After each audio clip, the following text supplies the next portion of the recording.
एक खास शख्सियत के साथ मुलाकात। देखिए जयदेव पटेल के साथ नंबर 1 इंडिया न्यूज पर रोजाना रात 9 बजे।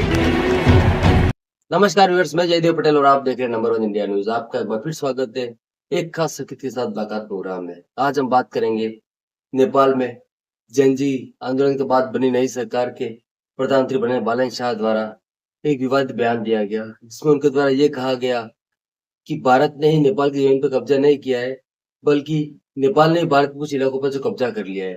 इस विवादित बयान के बाद कहीं न कहीं एक विरोध प्रदर्शन शुरू हो गया है। तमाम विपक्ष के नेताओं के साथ-साथ में जेएनजी का जो आंदोलन उनके फेवर में था, वो अब उनके अगेंस्ट हो गया है। ऐसे इस बयान के क्या मायने? इन्हीं तमाम बात करने हमारे साथ खास हमारे नेपाल के पूर्व प्रधानमंत्री उपेंद्र यादव।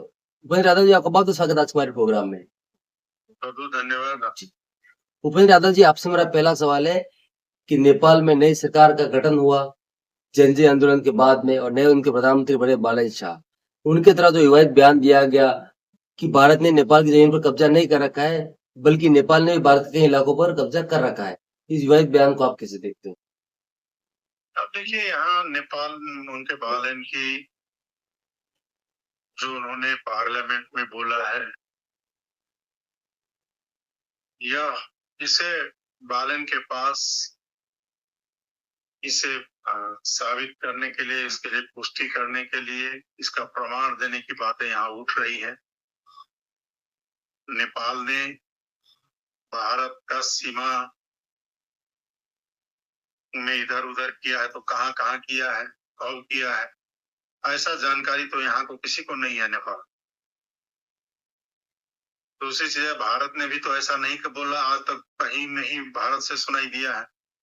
भारत भी ऐसा बोला हो कि भारत के जमीन जो है नेपाल से बेदखली हुई या उसका कब्जा किया, ऐसी बात तो कहीं नहीं आई है। तो बालन शाह का ऐसा बोलना ये गलत है।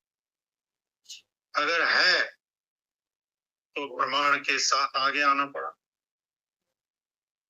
अगर नहीं है तो इस तरह से पार्लियामेंट में नहीं बोलना चाहिए।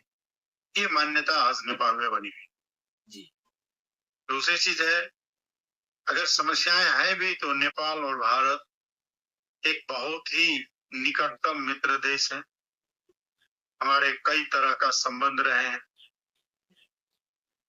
हमारी मित्रता और हमारी आपसी सद्भाव और संबंधों को ख्याल करते हुए दोनों देश के कूटनीतिक लोग या डिप्लोमेटिक चैनल से उसको समाधान करनी चाहिए, ठीक, और वो करना भी चाहिए।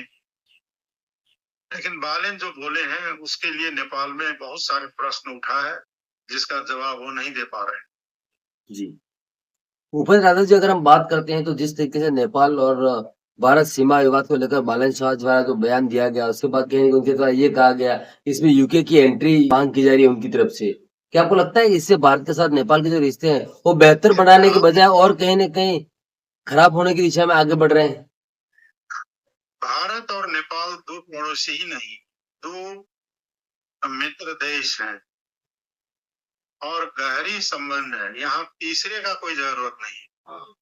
हम लोग आपस में, भारत के नेता नेपाल के नेता या भारत के डिप्लोमेट्स नेपाल के डिप्लोमेट बैठेंगे और जो भी समस्या होगा आपस में मिलकर समाधान करेंगे। तीसरे को घुसाने की इसमें क्या जरूरत? तीसरे की कोई जरूरत ही नहीं। उपेंद्र यादव जी, लेकिन जिस तरीके से बालन शाह का जो विवादित जो बयान आया भारत नेपाल सीमा वाले इलाकों को लेकर के, उसके बाद कहीं एक प्रदर्शन शुरू हो गया है विपक्ष के नेताओं के साथ साथ में जेनजी भी जो उनके समर्थन में वो उनके अगेंस्ट है। ऐसे में नेपाल के आगे का भविष्य कैसे देखते हैं आप? देखिए, बालन के कुछ समर्थक लोग तो उनके पक्ष में दिखाई देते हैं, लेकिन नेपाल की जनता या यहाँ के और जेनजी लोग तो अभी उनके पक्ष में इन सवाल पर नहीं, जो है काफी आक्रोश है लोगों में, भाई ऐसा क्यों बोला। इसलिए मिली जुली है यहाँ पर प्रतिक्रिया, मिश्रित प्रतिक्रिया ही है। जी। उपेंद्र यादव जी, आपसे मेरा एक आखिरी सवाल है कि जिस तरीके से बालन शाह द्वारा सडनली इस तरीके का बयान देना और उसके बाद जो सीनरी जो क्रिएट हुआ, जिसमें तमाम विरोध प्रदर्शन की जो झलक सामने देखने को मिली, अब बालन शाह सरकार की आगे की जो कार्यप्रणाली है उसको आप कैसे देखेंगे?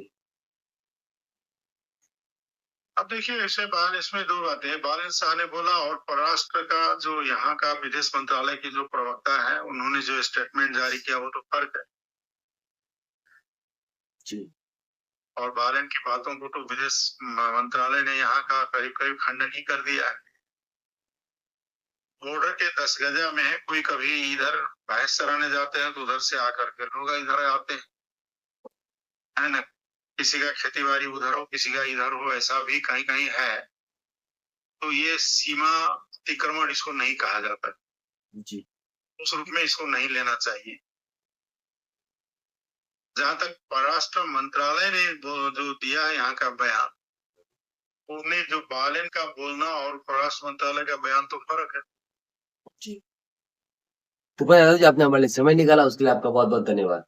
बहुत बहुत धन्यवाद।